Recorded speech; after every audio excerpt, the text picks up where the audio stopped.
Hi, greetings from Archiversity. This is Professor Ramakrishna. Welcome to my YouTube channel Archiversity and also to my website archiversity.com. Using these two platforms and using online educational portals like Udemy and Coursera, I teach courses in finance and accounting to the students and practitioners, entrepreneurs, and small business owners across the world. So in this lecture, I am going to explain you the concept of books of original entry. Now, normally when we talk about accounting, we think that accounting, all the transactions in accounting are recorded in one book known as the general journal. But however, due to increase in number of transactions and varied transactions that the organizations perform, it is forced to have multiple books to create journal entries.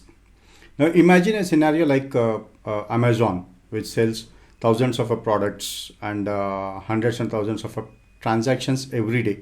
They have purchases, sales, some returns, some payments, some cash payments, some credit payments. Likewise, also imagine organizations like retail outlets like Reliance Digital or Westside. So these all transactions run, or these all organizations and hundreds of transactions and different types of accounts. So it creates a necessity to create different books of records. Now with the advent of information technology and enterprise resource planning and accounting being an online now, so or using a digital. So what is that we do is multiple transactions, or we create a multiple books of original entries to record all these transactions so that there will not be any ambiguity.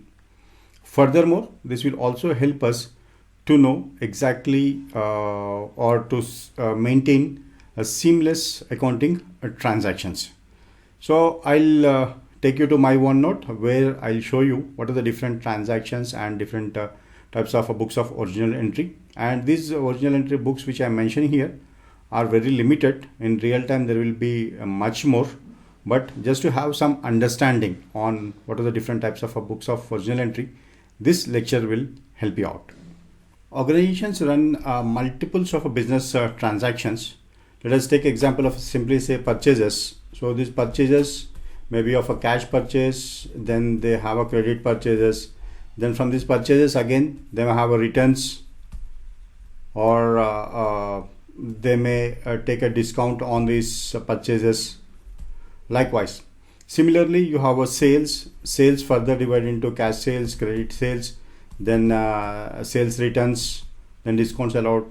Another way, you have a cash payments for various so hundreds and thousands of transactions happens every day, and all these fall into a category of different forms of accounts. So instead of entering all these into one book called as a general journal, what is that we can do is, based on the number of transactions or most frequently happening transactions or a large volume of transactions which are happening, we can create a separate books of original entry. So in accounting, that's going to be a key one, that is books of original entry. And in the bookkeeping and general transactions, let us say all the accounting transactions like this, we should try to create different accounts based on the volume of a transaction. Say suppose you are making a majority of your sales as a credit sales, or credit purchases. In case of a credit purchases, let us say you can create a separate book known as a purchases journal, so that all the credit purchases are recorded in this.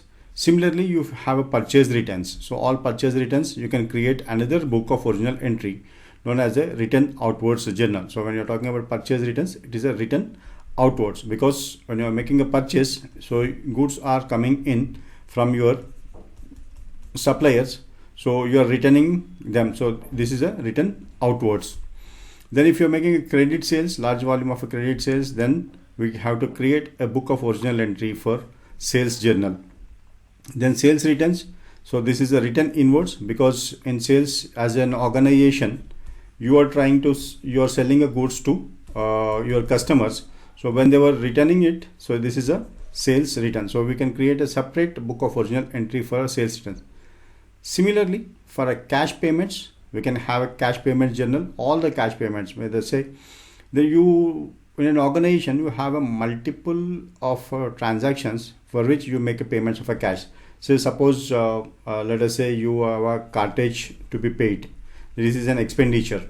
So this expenditure you will pay with the cash, or let us say you are paying your weekly wages to your employees. So this can also be paid using a cash. So all these expenses we make using of a cash payments. Similarly, if we make a purchases on a cash basis also, we can use a cash payment. The next you have is a cash receipts. So you may be receiving cash from your customers from a different sources. So for that, you can create a separate book called as a cash receipts. And all other transactions related to your expenditure, your assets and your liabilities and all. For all other things, you can create one book called as a general journal. Now this is a simple classification, or we can say that a books of original entry, but depending upon the size of your organization and number of transactions that you have, or different kinds of transactions that you have, you may extend many other books also. Say you may create a separate book for maintaining of your assets, or you are in a real estate company, you may have a separate book for your land bank.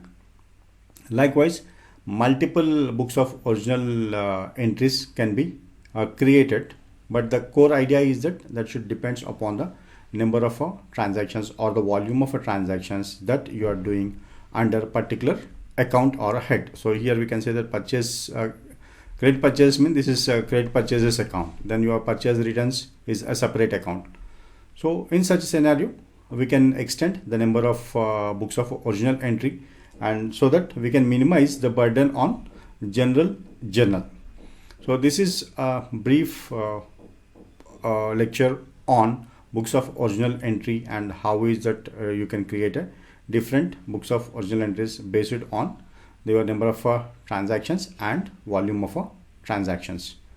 Thank you for listening to my lecture. In my next lecture, I am going to explain you the source documents, in the sense when you are talking about a business, where from actually the transactions originate and what are the documents that we create to keep as a materiality or evidence in our organization.